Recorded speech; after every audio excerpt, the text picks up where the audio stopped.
Hello and welcome to the IntensiveCareHotline.com podcast. IntensiveCareHotline.com helps families of critically ill patients in intensive care to instantly improve their lives so that they can make informed decisions, have more control, more power, and more influence. I'm your host, Patrick Hutzel, founder and editor of IntensiveCareHotline.com, and as part of our podcast and interview series today, I've got a very special guest, Ileana, from Chicago in the United States. Hi, Ileana. How are you? Hello. I'm fine. How about you? I'm really well. Thank you.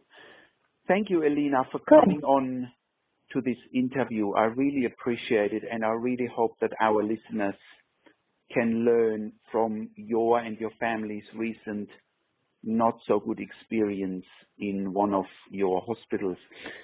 Ileana, can you share more about what's happened with your mother in intensive care and then in long-term acute care? Yes. I will give you a little bit of history. So my mom was perfect age. She was only taking blood pressure medication and a blood thinner. So we used to take her to the hospital every 2 weeks for checkups, and everything was perfectly fine. Until one day she was a little bit congested, and we took her to one of the doctors, and they just said we will give her antibiotics, and hopefully that will kill her pneumonia. Right. So she was on antibiotics. Needless to say, we made it. She got a little bit more congested, and we ended up in ICU where they put the oxygen mask on her. And I will start with the first urgent care visit that we had, right, in ICU. Mm-hmm. So with the oxygen mask, I think she was on it probably for 2 or 3 days, during which time the doctors were trying to talk me into letting her go comfortably. Right. Now, this was my first time in a situation like this, so I had asked them, how do you measure comfort? What do you mean by letting her go comfortably? We're not talking about euthanizing here or anything like that like we do to animals, right? So what are you going to do during this process? Obviously, they were not clear on answering my question. However, they were putting a lot of pressure on me, stating finally that they would give her some medication to make her comfortable. So my questions were, okay, so you haven't diagnosed my mother with anything other than the fact that she's on the oxygen mask, right? She's not breathing properly. Yeah. And this is what you want to do. And just quickly there, Ileana, for our listeners, how old was your mom? So my mom was 91, but a healthy 91, right? Absolutely. Age is irrelevant. Absolutely. Yes. I couldn't agree more with you that age is irrelevant. Yes. However, I think that in the medical field, they scrutinize the age too much, and I have discovered the fact that, once you go into ICU, and just from looking at all the patients, because I have a PhD in mathematics, and I'm very analytical, and I was taking a look at all the rooms that were in the ICU unit, and I thought, gee, all of these people are sleeping. Now, aside from the fact that all of those people were sleeping, probably tranquilized, no doubt, with narcotics, because I came to understand what each little bag was, especially a bag that had a brown cover over it, right?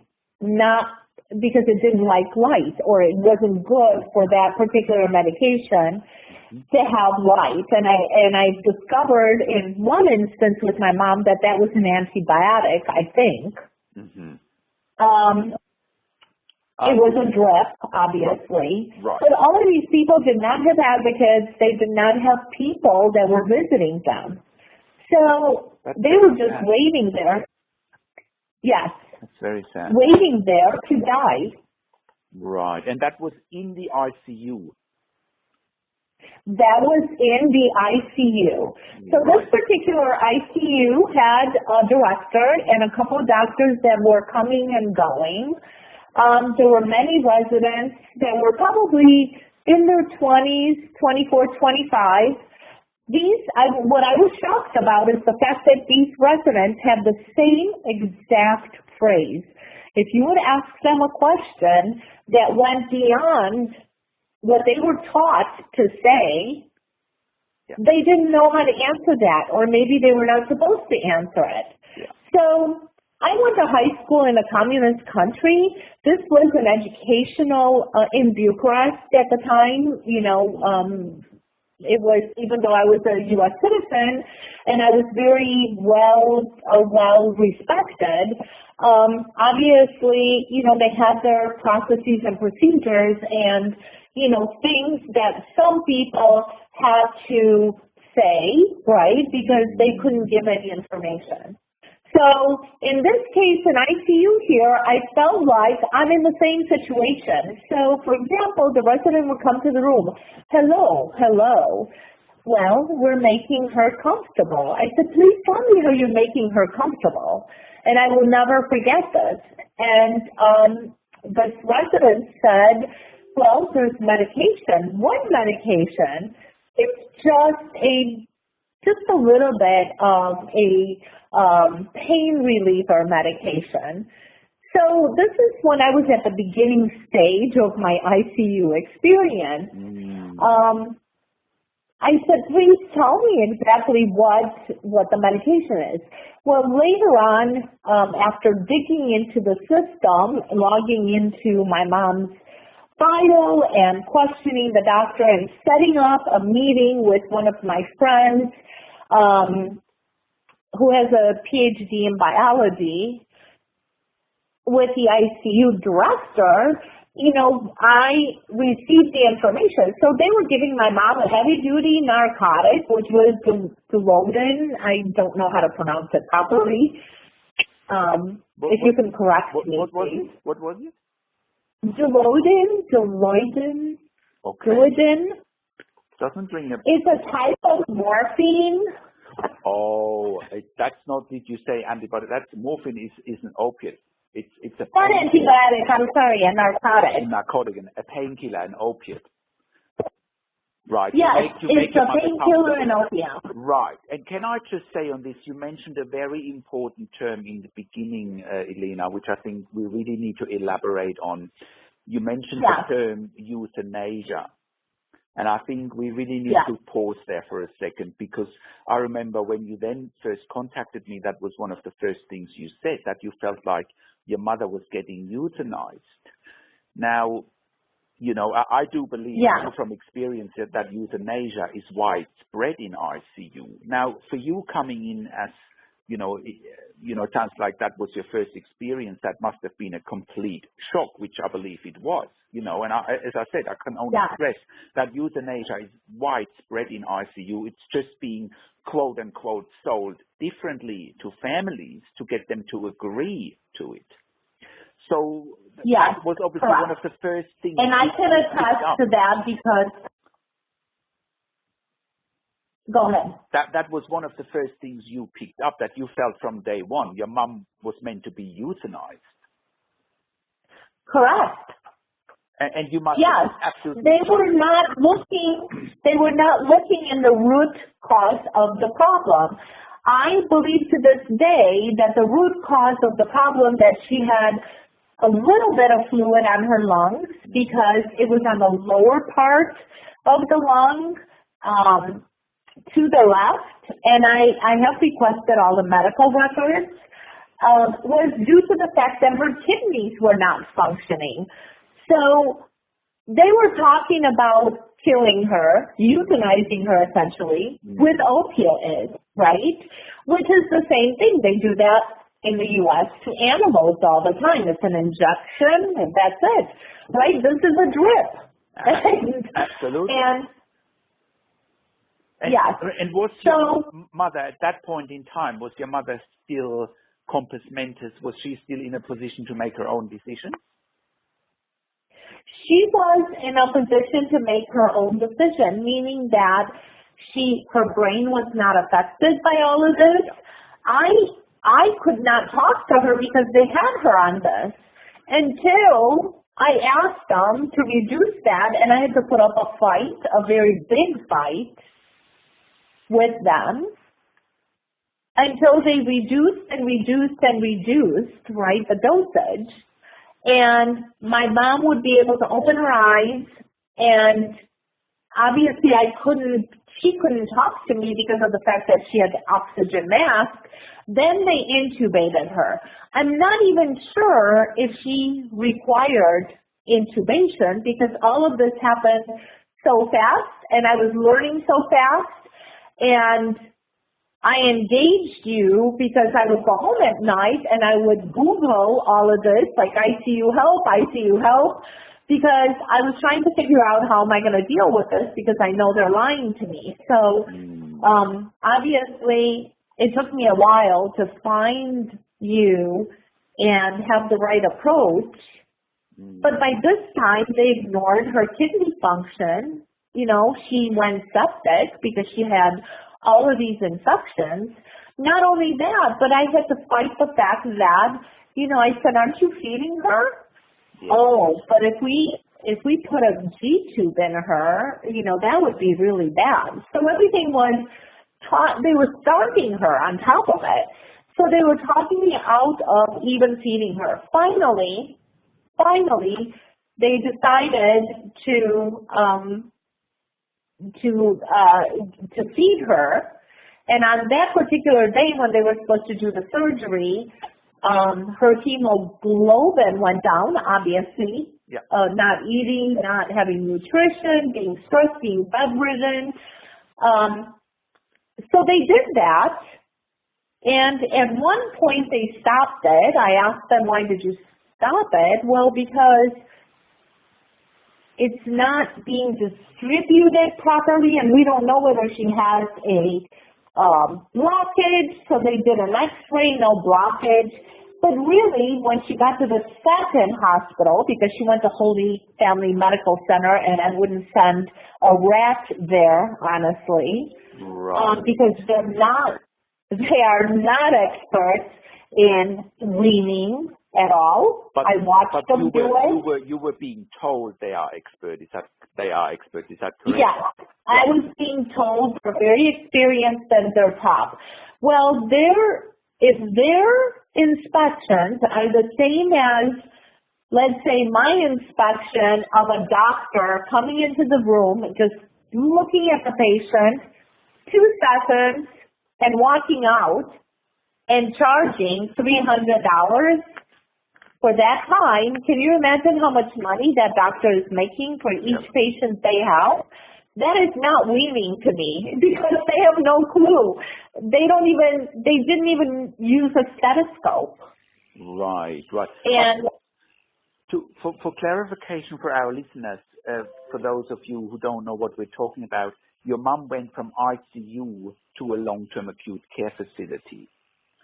Yes, so LTAC. Probably would be good if you can elaborate a little bit. So she was in ICU, she was ventilated, she then ended up with a trach or with a tracheostomy.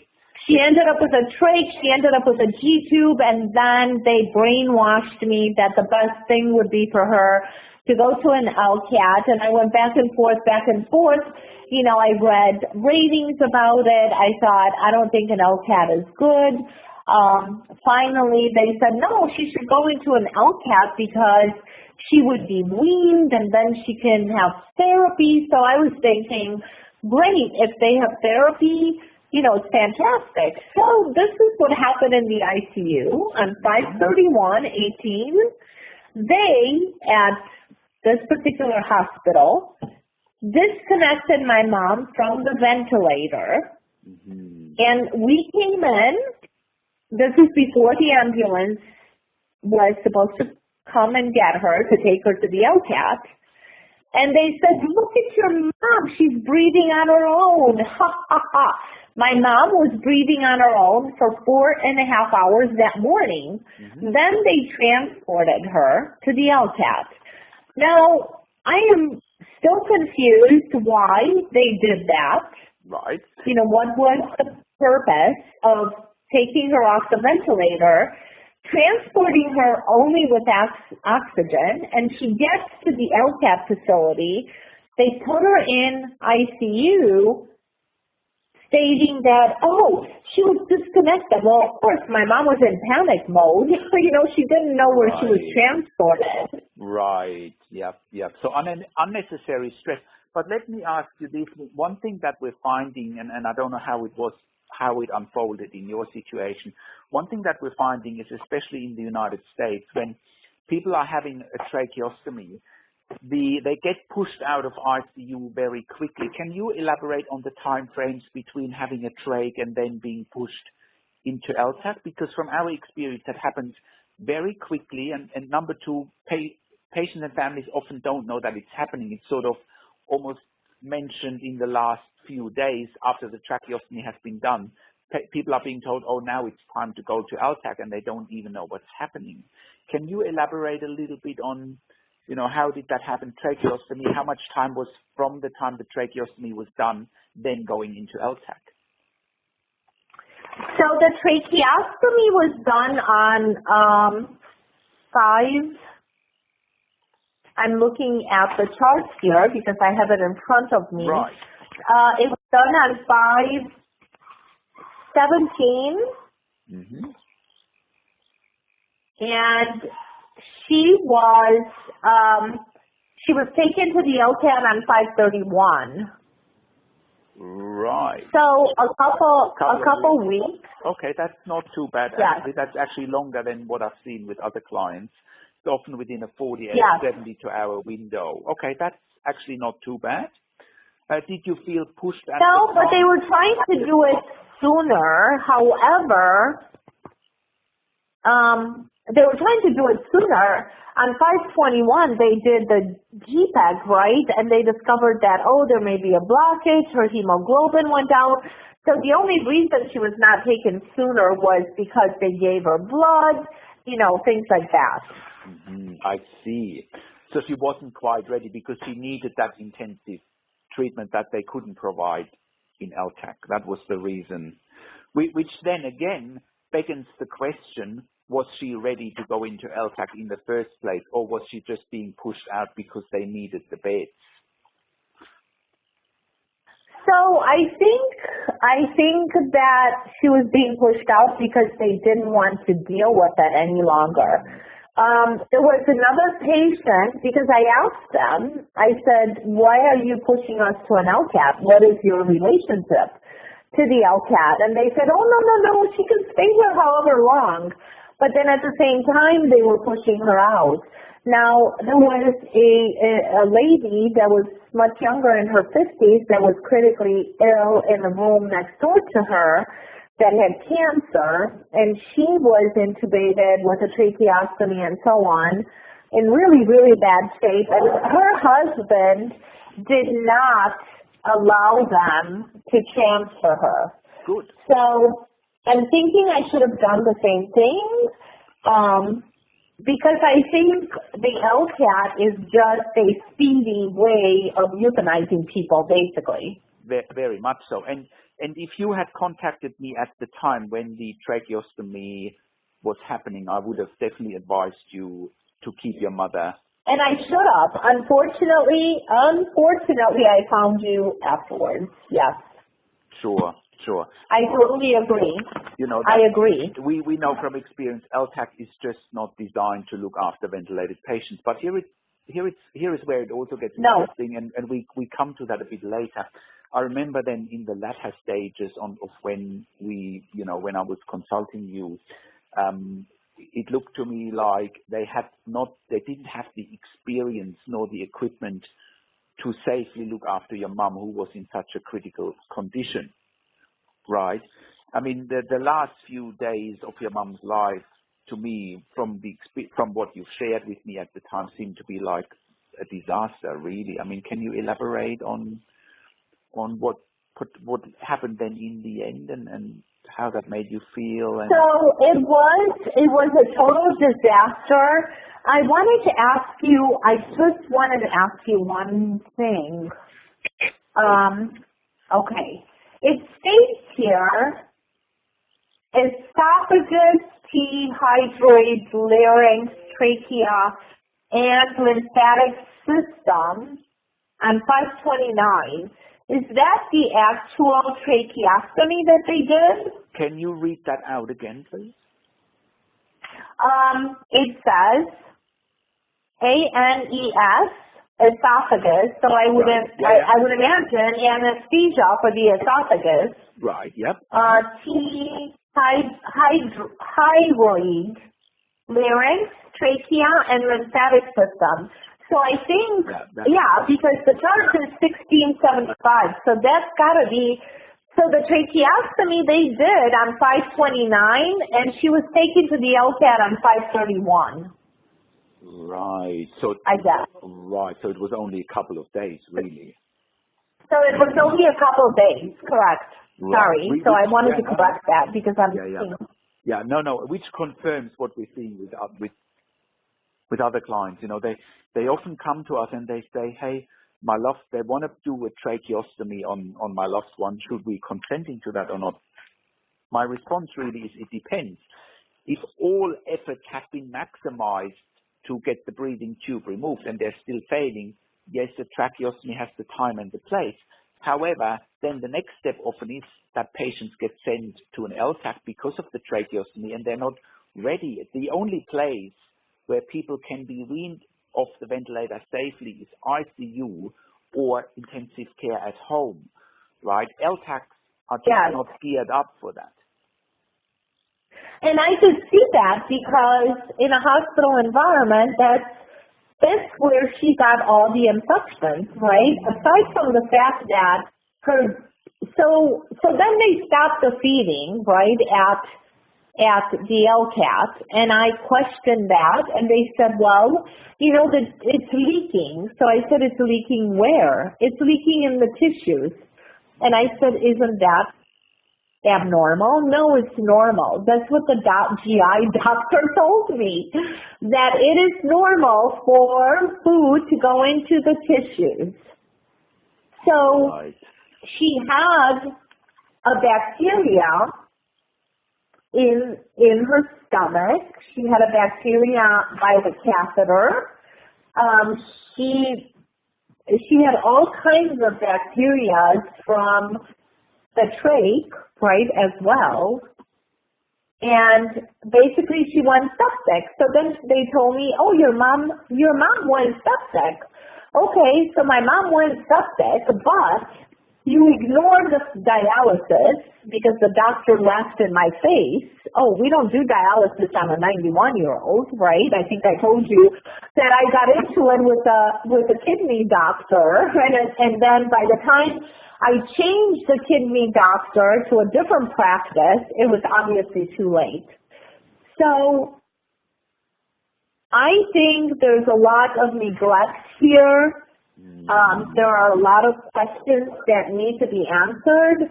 Aside from the fact that it's my mother, right, I think that a lot of people, right, the whole population, they do not know how to do research. I've seen many elderly people that were sitting there crying, and they weren't even questioning anything. Right.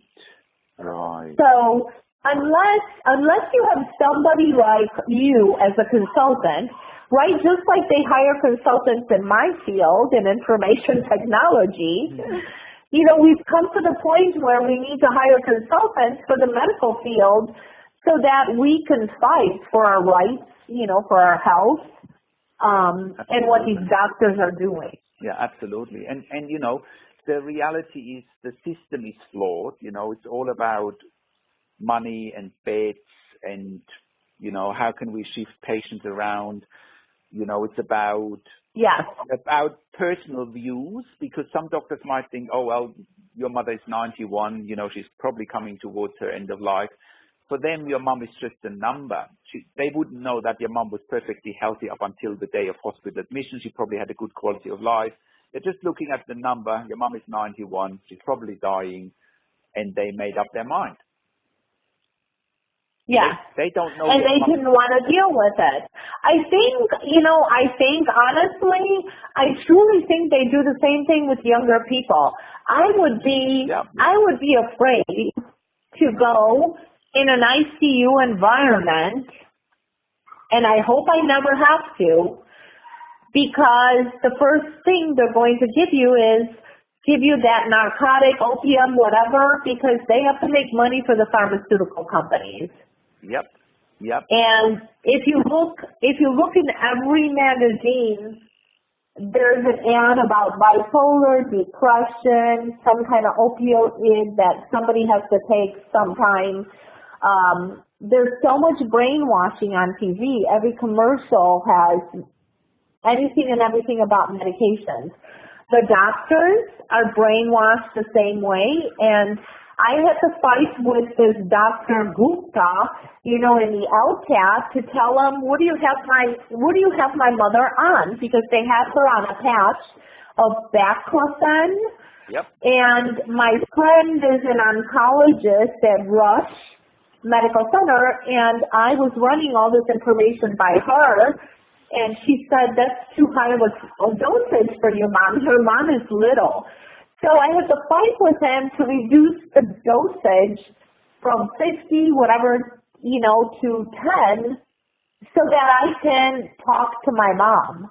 Right. And obviously she couldn't talk fluently, but she was with it, and she would mimic, she would eye contact, she would frown, because I explained to her about the infection, about everything. So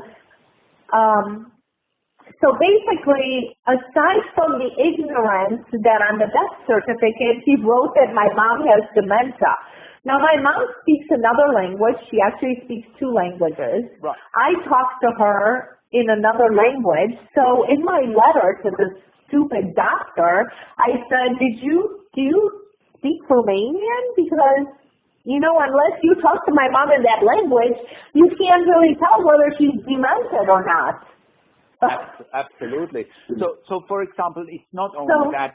Another question that I would have, Ileana, is really, did anybody during this ordeal ask your mother what she wants? Did anybody ever take your mother's wishes into account?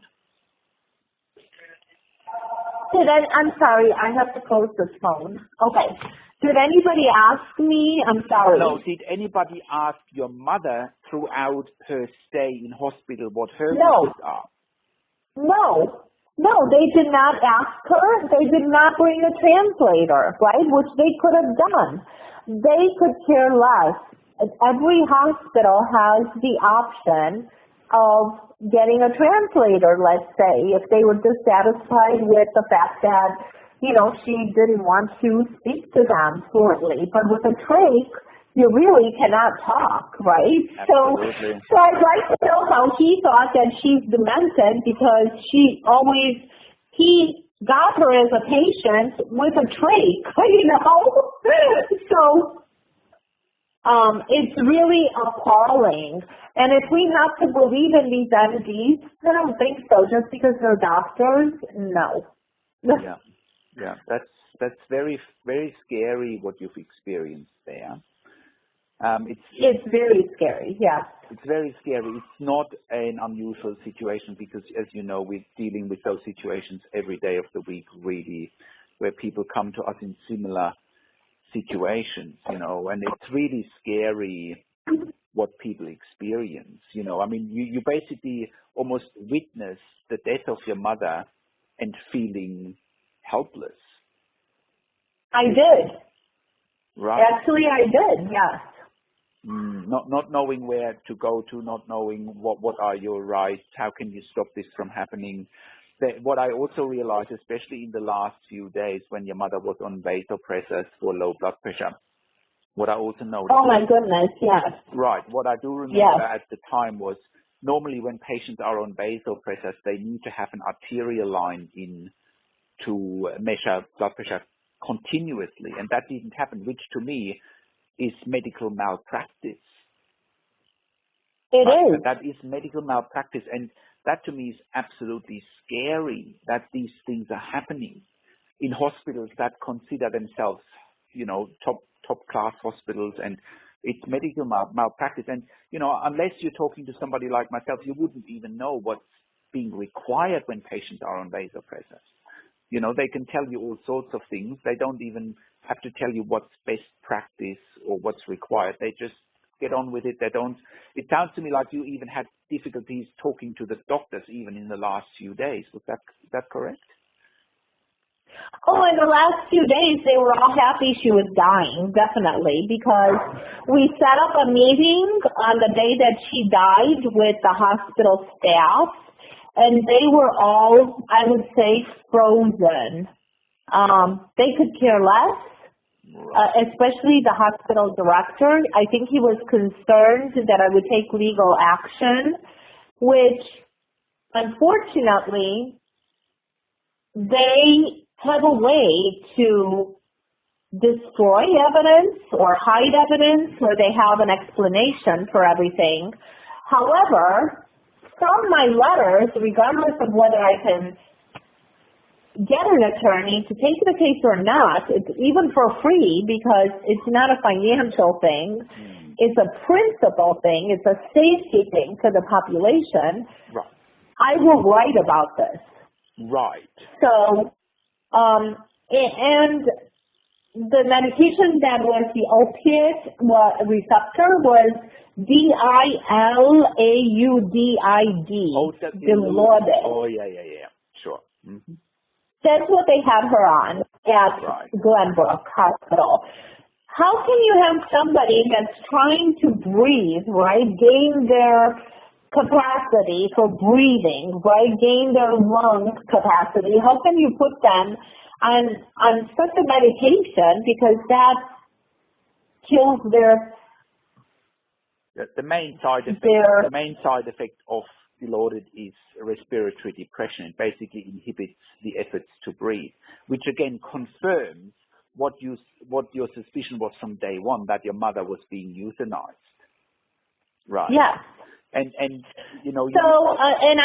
wanted to mention another thing. When she was transferred on 5/31 to the LTAC, and she was in ICU, and they took her off the ventilator, they probably took her off of this drip of Dilaudid, and my mom went into shock. She was kicking her legs, kicking her arms, frowning, trying to take stuff off of her because I think she had a withdrawal from this medication. Right, that's another side effect of opiates.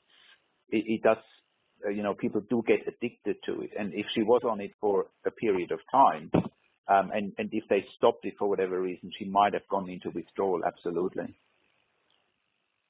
They stopped it when they transported her to the hospital.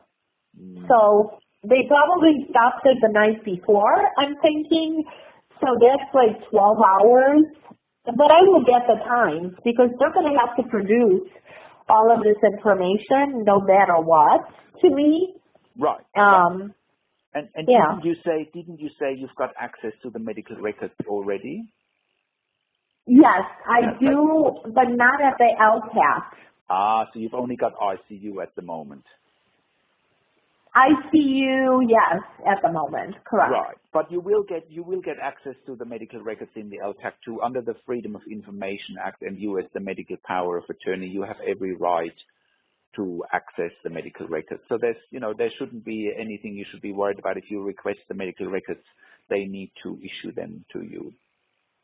So they might try and make life difficult for you. We see that all the time, but they will, because I asked them, I told them that I want to complete the Freedom of Information form, for the medical records, and they were playing dumb that they don't know what that is. How could you have in a hospital?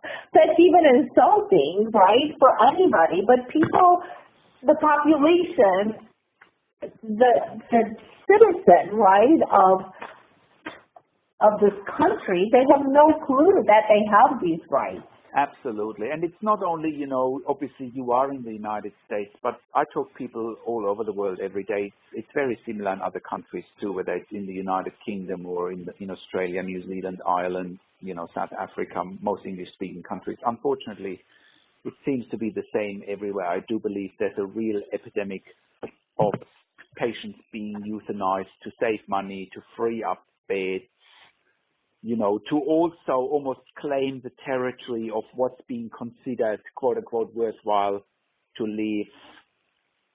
It's a one size fits all. Whatever the medical fraternity considers as worthwhile to live, gets treatment, and other patients who are not considered, to live a life worthwhile, they're pushed into euthanasia. Yes, and I can still log in. I just logged into the system, and I can still have access to the ICU at North Shore, and they do have Dilaudid on there, this Right. particular opioid. Right. And in the end, do you know, besides the Dilaudid or the Hydromorph, did she have anything else to keep her quote unquote comfortable? Did she have any midazolam or Versed? Do you know? She did have other things, yes. I know they had several trips that they were starting, Right. which is, I'm trying to look here. It's probably going to take me a little bit of time to look through all of this, but That's all right. And if I may ask you another question, Ileana, I do remember again in the last sort of 48 hours of your mother's life, I do remember when we were talking, I sort of could see that your mother was probably dying by the information that you shared with me. And I said to you, has anybody spoken to you about what's about to happen? And I do remember you felt like nobody has actually sat down with you and briefed you about that your mother is probably dying. Nobody has asked you, do you need support? Do you need a priest? Do you need certain cultural things? no, they did not ask me anything, and I asked them, what are these red spots on my mother's face? And they couldn't answer. They said, we don't know. How could you not know? Absolutely. It's quite shocking. And I think that was her dying, probably, Right. now. Right. Yeah. Right. And do you feel like anybody within the hospital, whether doctors or nurses, in your mother's last hours, did you feel like they were showing any compassion towards your mother? At least I do understand they weren't showing any compassion towards you. So no compassion towards your They mother. were just, so I have determined that I did the best thing to change my field when I was younger. Right. From medicine, because I was a pre-med student.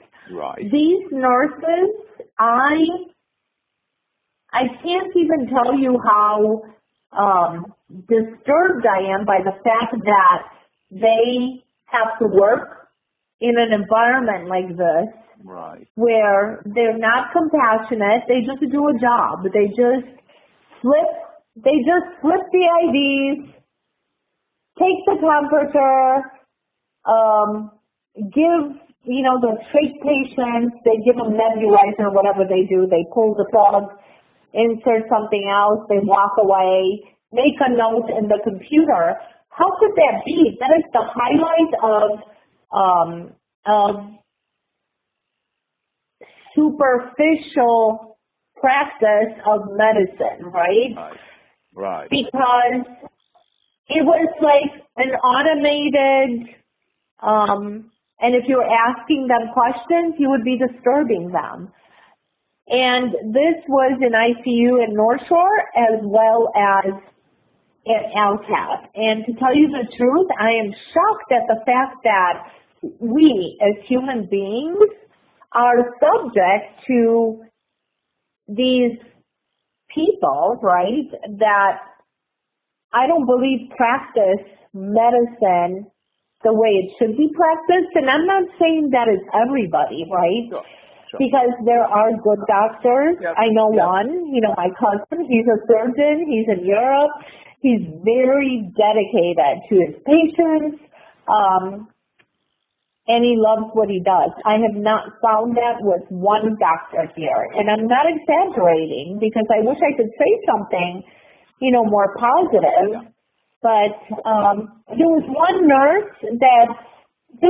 nurse that actually called me and she said, Ileana, your mom, we don't know if your mom's going to make it, by next morning. She was the only one. So she was an older lady. Right, but there was nobody sitting down with you and talk you through the process. No, not at all. And when I said something positive to the nurse manager or whatever she was about this particular nurse, she didn't even care. I looked at their body language. Just some horrible people that I'm going to write about. I feel that I have to write about it because if I wouldn't do my job analyzing and dissecting and architecting the computer system properly, I would get fired. How could this happen in the medical field? How is this accepted? Yeah, absolutely. And you're making a start by publicly sharing your experience, which I'm sure our listeners really appreciate because, it's just one of the challenges that I'm finding is nobody is sort of sitting at home wondering, oh, what if my mom goes into ICU next week? What should I be doing? Nobody, I'm sure before your mom went into ICU, you weren't thinking, oh, what should I be doing if my mom goes into ICU? It's not a thought that usually crosses people's mind. It only hits home when the situation actually happens. Yeah. And then people are correct. taken by. And I will tell you one thing from this, myself and my husband, and we said we're going to hop on a plane and go somewhere else. Right. I don't know. Right. Yeah, look, there are good hospitals out there. There is no doubt about that. There are some very good hospitals out there. I'm sure there are, yeah. And there are people around who have integrity, whether it's doctors or nurses in intensive care. I guess what I'm dealing with on a day-by-day basis, the people who come to us are the ones who don't have a good experience and who need help. And we're almost dealing with life or death situations every day. And what we're finding is very similar to your situation, and the system needs changing. And what I also criticize is your mother died a death that is probably what I would consider a quote unquote one size fits all. When patients are approaching the end of life in ICU or in LTAC, it's the same for those patients. They get often euthanized, they get made comfortable. Nobody's asking them, for example, oh, would you prefer to have your mother at home? Would she want to die in her own environment? I'm sure nobody would have had that conversation with you. No, not at all. And that is just pure ignorance, really. Not only that, but it's almost like they were not allowing me. Mm-hmm. Yes. What do you think would have happened if you had asked the question? If I was asked the question, I would have probably said I want her at home and I want 24/7 care. Yeah. That's what I would have gotten. There's no two ways about it because you have more flexibility in moving the patient. First of all, they were not moving these patients. Yes, the bed has that sophisticated whatever movement. It's not the same thing because my mother, I don't know how many times she tried to get her energy to jump out of bed because my mom was not the type that could sit in bed, right? So she was trying herself to stay up. No, they just put your head down, so that you could die like that, basically, I think. Right. And the TV was off. It was just unbelievable. So then we would come in and we would say, can she be raised, a little bit? Can we turn the TV on? It was just like they were definitely waiting for her to die, and I think the LTACs are horrible. Right, and that would have been, and I do remember asking you that question when you first contacted me, things like, are they mobilizing your mother? Are they stimulating your mother? And that sounds like that certainly didn't happen. No, they were not stimulating her at all. I had to bring massage therapists to work with my mom when she was in the room, like in between. When she arrived, she was in the LTAC ICU. Then they moved her to a room. Then they moved her back to ICU in the LTAC. So when she was in the room for the few days, I hired a guy that was massaging her, and she was much better. And they didn't like that. Should have been a service provided by the hospital. That should have been part of a hospital service. Of course.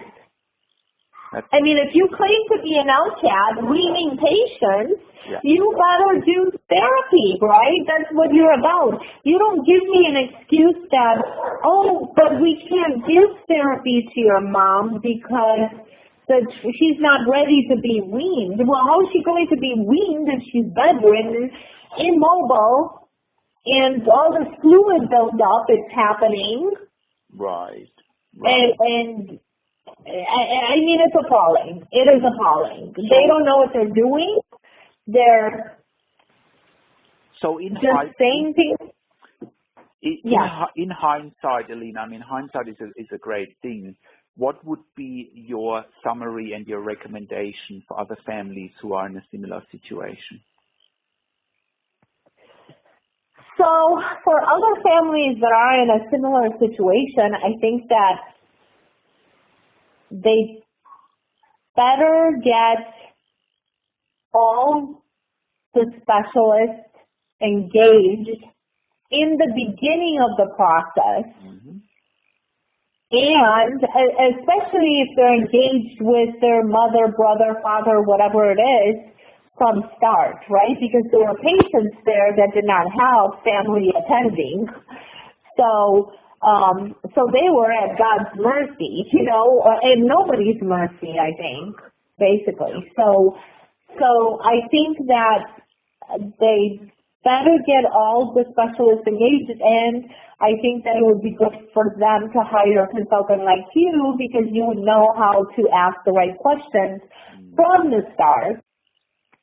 And I don't know how this could be publicized, right? Because then everybody around the world should know about this type of service, right? I tell you how it's publicized. Our website is very popular, and our service is certainly growing in popularity. That's one way. You can only change the world one step at a time. We're doing our fair share, and you are doing certainly your fair share in getting public with those stories so people can look up for help and they can learn from other people's experiences, as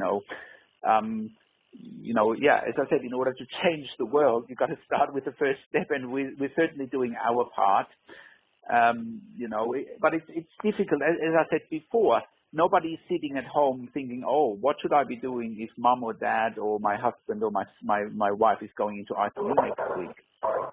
That's not a thought that's crossing people's minds.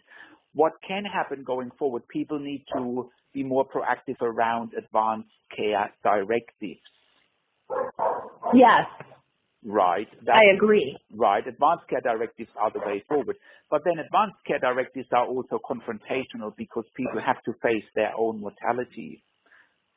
They can Correct. be very confrontational. I agree. So, there are certain things that people can do to eliminate or to minimize the risk when it comes to situations like you and your mom have just been through. I think that being in and out of the hospital fast and getting in-home care, right, by a professional service such as yours, Yeah. you always have to have these layers, of micromanaging, right? Which a lot of people assume that, oh, it's an MD, oh, my doctor. No, it's not. It's not your doctor. You have to get a second doctor and a third doctor because doctors, it's not an exact field. And you really need to have good ethics, and you really have to have good troubleshooting skills, because not every single human is the same. Not every single human reacts the same, right, to medication, to therapy, and these doctors are really not capable. If they're capable of walking into a room for 2 seconds and billing the insurance company $300 for those 3 seconds, and let's say they have 20 patients, right? Can you imagine, how much money they're making per day? Absolutely, it's crazy. So they have no ethics. To begin with, these are people that just, they're just writing the system, and something has to happen. Absolutely, absolutely. So, Ileana, we're coming close to the hour mark. Okay. Okay. I really appreciate you sharing your and your mother's story. I really believe that our listeners get a lot of value out of this. If they are in a similar situation, to look for options before the LTAC is even a last resort, because that's what it often is. It's sort of a last resort. Patients die, and they have much better outcomes in ICU. And I just quickly for the listeners, in ICU, you have ICU doctors, ICU nurses, respiratory therapists.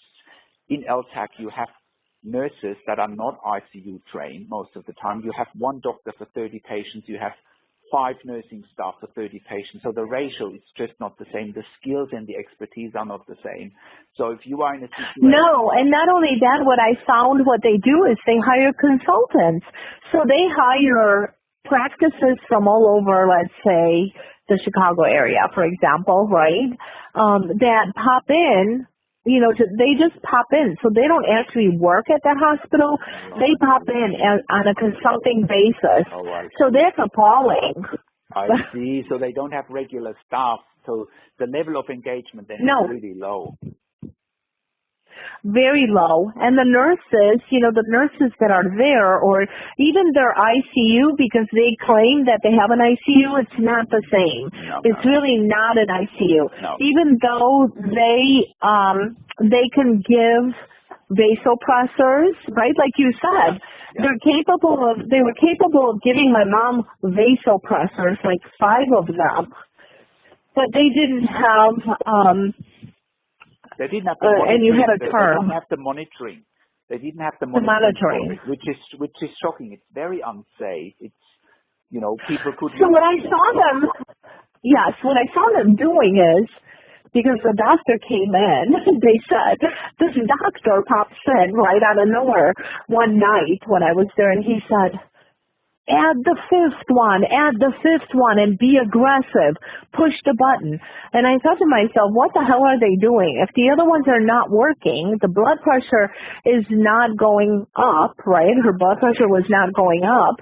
So the girl, the nurse, added a 5th one. She pushed a button, and then my mom's blood pressure went to like 60.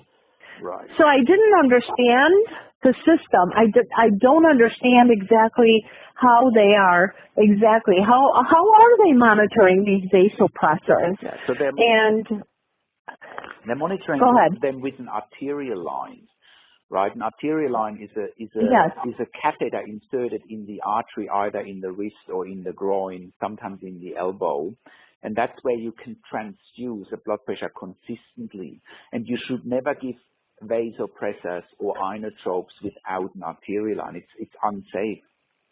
It's very unsafe. And if I was a practicing nurse, I would refuse to look after a patient with 5 vasopressors without an arterial line, because I don't know really what those vasopressors are doing. So that's another sign to me that the nurses there are not really ICU trained.